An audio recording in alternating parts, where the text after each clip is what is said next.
আসসালামু আলাইকুম। আমি আজকে বাজার থেকে আসার সময় যে রাস্তা দিয়ে আসার কথা, আমি সেই রাস্তা দিয়ে না এসে যে জমিনের ভিতর দিয়ে আসছি। হালকা হালকা একটু বৃষ্টি হওয়ার কারণে জমিনের মানে একটু পানি জমে গেছে জমিনগুলোতে, এটা স্বাভাবিক। কিন্তু দেখি যে একটা এরকম পাখি, সেটা পানিতে পড়ে রয়েছে। তো চিন্তা করলাম যে কি ব্যাপার, পাখিটা এখানে পড়লো কীভাবে, আসলো কীভাবে? একেবারে বাচ্চা পাখি, ঠিকভাবে উঠতে পারে না।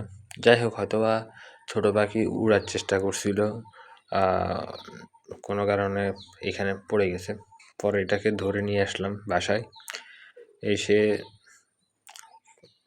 এটাকে খাঁচা রাখলাম এক রাত। রাখার পরে এটাকে পরে ছেড়ে দিছি। আসলে কি অদ্ভুত বিষয়টা! আমার আসার কথা ছিল যে রাস্তা দিয়ে, সে রাস্তা দিয়ে না এসে আমি জমিনের ভিতর দিয়ে আসতে গেলাম। আসলে আল্লাহ পাক যদি চায়, আসলে অনেক কিছুই হয়।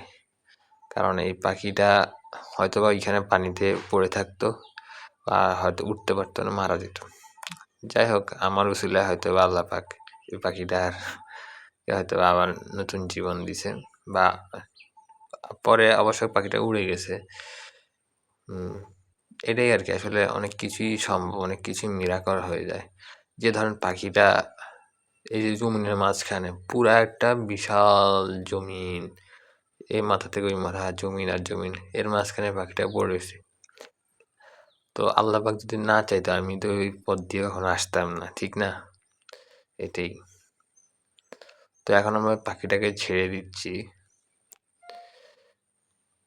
আসলে মানুষের বা দেখেন, আল্লাহ পাকের প্ল্যানটা দেখেন কিভাবে কি হলো। কি রে, বাড়া নাগা মনে ইয়া থাকতে যে আগ্রা করে সেটালে মানে ইয়ে থাকতে চায় আমাগো কি বার হইতো না। আমাকে দিদি বাড়িতে যান খাবার দাবার এরকম চলে যায়। এই কিলেটা রাগ করছে আমাগো কি রে, বাড়া নাগা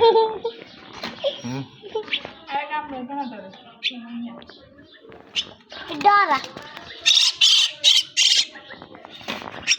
দেখে আকাশে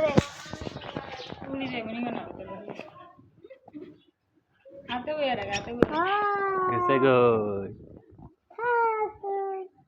उठा ना देगा की रे उठा ना डिको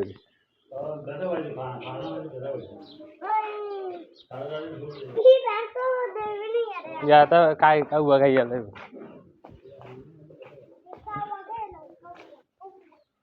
कोई